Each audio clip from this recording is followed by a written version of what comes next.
fun. Right. Where was I? Oh, I'll tell you where I was. It's about to collapse. That was a great idea for a bleeding joke from last week.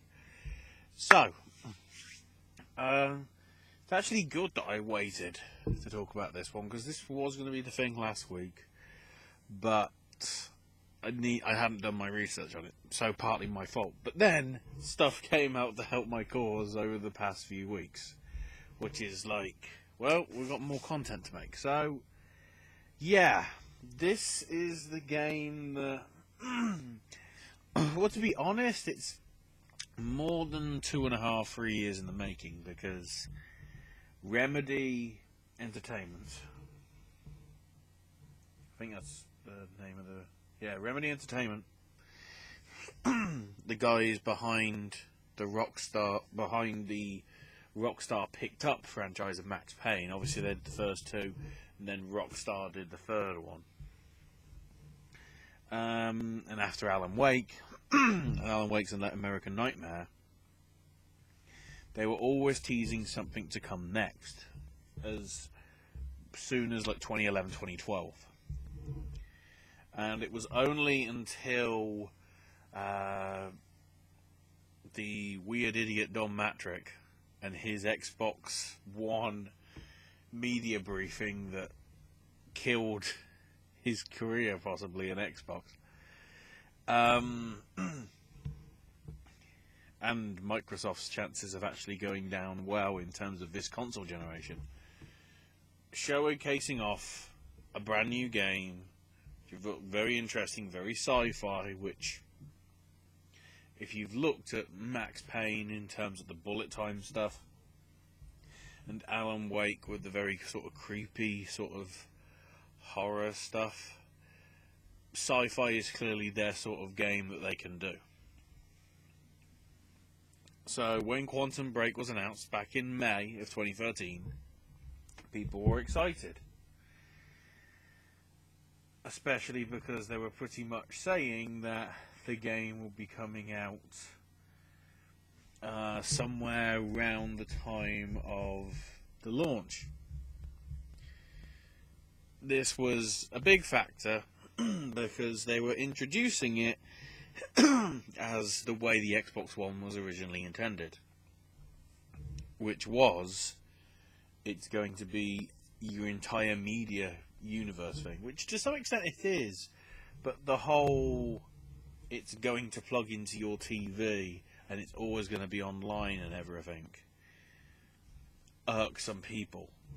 And the whole approach that they were doing of having this game be accompanied by a TV show, and things that happened in the TV show would then affect the game. It was a big thing. They kept stressing TV as if, some network was going to pick it up. Not like it was going to be sort of a Netflix style on-demand thing, which would make the most sense. And we saw how well that really didn't work with Defiance a few years back. So then we move on and don't hear pretty much anything about it until, I think it was nothing was pretty much said about it in really much of 2014. So much so that they didn't even announce it to be on the floor for the final EGX at Earls Court in London, until I managed to spot it, and then actually managed to go in and grab a chance to have a go, or not have a go, but have a look at a closed house playable demo of, clearly it was alpha or whatever they were working on, really early alpha, considering between then and when we next saw it in a major way, a lot of stuff had changed. What was presented is sort of similar to what's in the demos now, but obviously with different characters and whatever. Just showcasing the whole action-orientated stuff. They didn't really show much about the TV stuff, but they were talking about it. But mainly it was the gameplay stuff, because they realised it's a games convention. People are probably more interested in that sort of stuff. So we got... the demo looked pretty reasonable. And then they were saying, obviously, we're hoping this will be coming out some point next year. And, you know, it looked impressive and everyone was getting excited. And once again, we had sort of radio silence again. Other than that showing at this convention, nothing really happened. And a lot of stuff disappeared. Then, fast forward to Gamescom 2015. And all of a sudden, this generic game gets big name actors in Shawn Ashmore as the lead character, Dominic Monaghan, Aidan Gillen. They're the sort of main three names that people will recognise, I would say, from, you know, X-Men or Lost or Game of Thrones or whatever. Those three leads, I think I think it's the lead, the lead character, I guess a brother of the character, and then the baddie, in that order of how I went from Shawn to Dominic to Aidan. But so again, they showcase different stuff off, and I think it was there that they announced that it's going to be coming April 2016. And, you know, people were still excited. You know, this Xbox One exclusive, it's been a long time coming, but we know what the developer's done previously. And, you know, if it turns out to be rubbish, it's going to be a rare blemish on their credits of their works, because the first two Max Paynes were very good, if not excellent. And then Alan Wake, certainly the original Alan Wake is a very, very, very good game. There was some mixed opinions about American Nightmare, but I think over time it's actually proved to be not too bad a game. I wouldn't say it's as good as the original. I don't think the approach was it for, because I think it was originally digital only, from what I vaguely remember. It was one of the... it was like the DLC that came out for Alan Wake, which was sort of an expansion. I think it was called The Signal or something. But,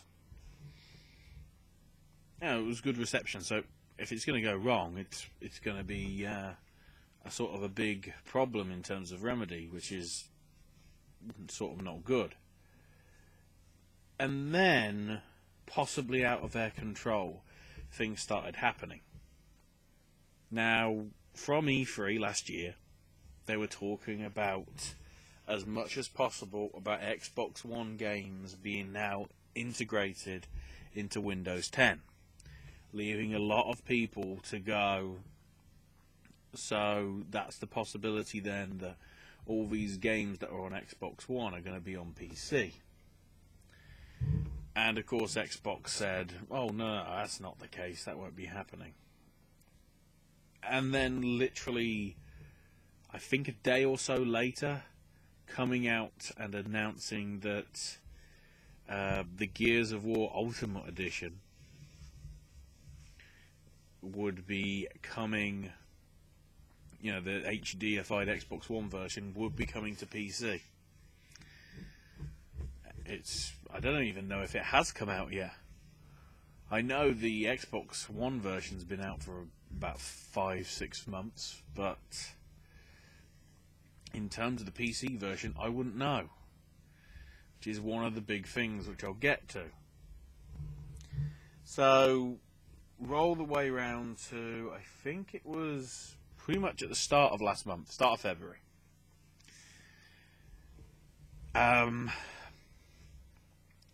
It was revealed that, shock horror, not only on April the 5th will Quantum Break be coming out for Xbox One, which they've been telling you about for 2.5 years, it's now coming out also for PC.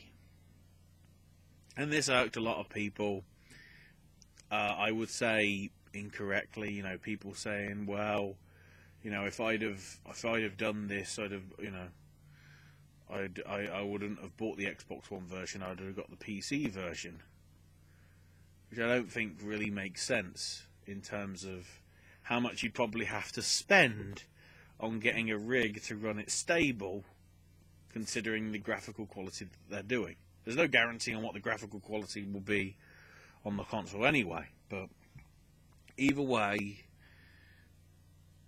people were getting frustrated then, rightfully or wrongfully. I would say wrongfully, but it's their opinion. And then the news came out that, sort of unsurprisingly, because it's a Windows game and it's Windows 10 only, they announced that the PC version would only be releasing via the Windows. It's not called the Windows Store. Oh, it is still called the Windows Store. I guess the old version. Yeah, no, it's called the Windows Store instead of Games for Windows. But same thing.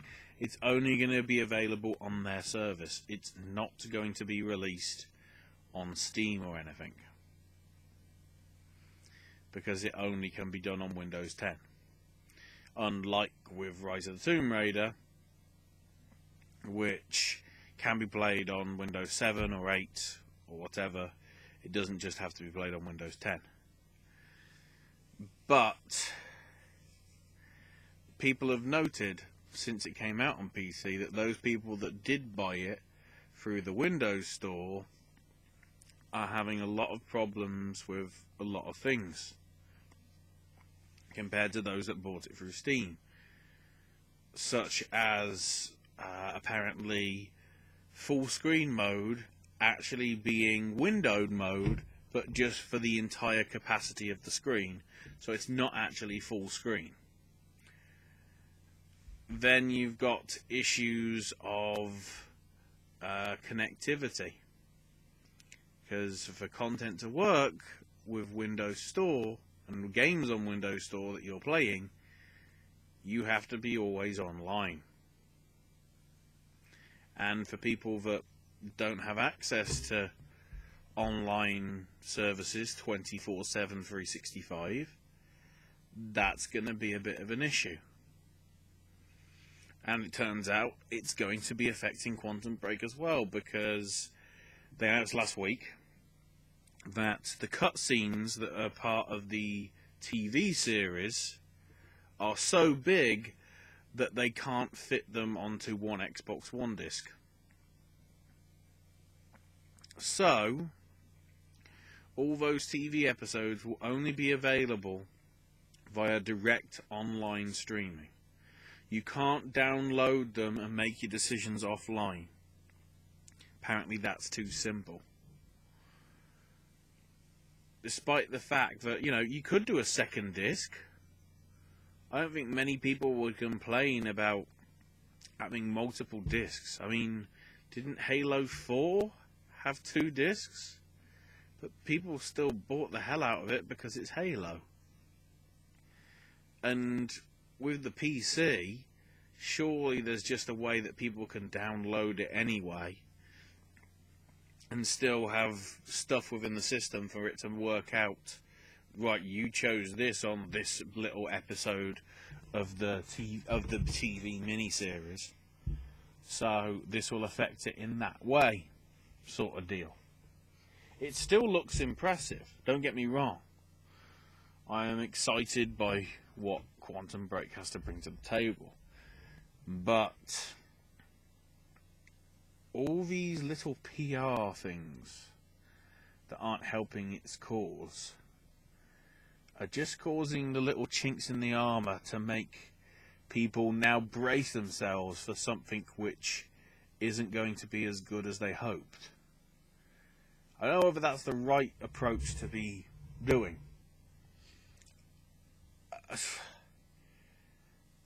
It's it's just a shame that Microsoft is having to do this so centrally, just with its own store, because I'm pretty sure people don't want to download another client on top of Uplay, on top of Origin, on top of Steam, on top of GOG. You know, people are going to have so many clients with their video games, yet alone the fact that obviously Battle.net for your Battle.net for your World of Warcraft and everything, and all your various Blizzard-related games, that's another one. Then League of Legends is another one. Smite is another one. You know, depending what games you play and how often you play them, sort of thing. There's, you know, a lot of various databases that people are going to have. Currently on here, I've only got Steam. One, because it's an old rig, and two, because I don't want to clutter my home screen up any further. Because if I have the ability to go and have multiple ones on my new rig, whenever I actually can be asked to get that fitted, I'll probably feel happy to put the GOG client and Origins client and Uplay's on. But Windows, well, because I'll be running on Windows 7, not really. Because most of their content's on Steam anyway, because Games for Windows got rescinded and nobody used it. And I honestly think they feel that Quantum Break is a caliber enough game to rival sort of Valve. As, you know, obviously the big thing, if you remember, when Valve and Steam launched, was it was the only place for quite a few months that you could get Half-Life 2. When it launched, 2004-ish? It was the only place you could get it before it came to Xbox and a physical version for PC. And then, you know, obviously after that you had all the DLC, and then it came to consoles via the Orange Box for 360 and PS3. But still, apparently they think Quantum Break is their new thing. But the fact that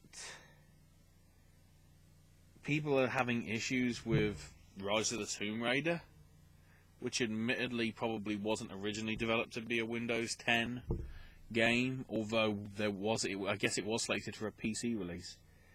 If one that was slated for a PC release is having some temperamental issues for some people playing it on their service, having the same service offer Quantum Break when no PC version was announced rightfully probably has people getting very worried.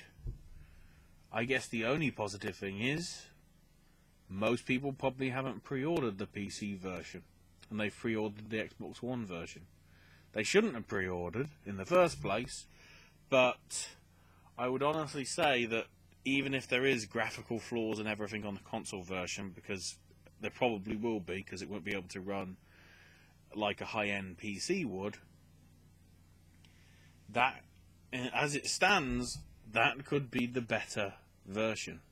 Despite the fact, of course, that you'll have to be online in order to watch the TV episodes in between the sort of chapters of the game. It's, I don't know, when you see that sort of thing happening, I wouldn't be surprised if come, you know, April 5th, or but I guess the week after that,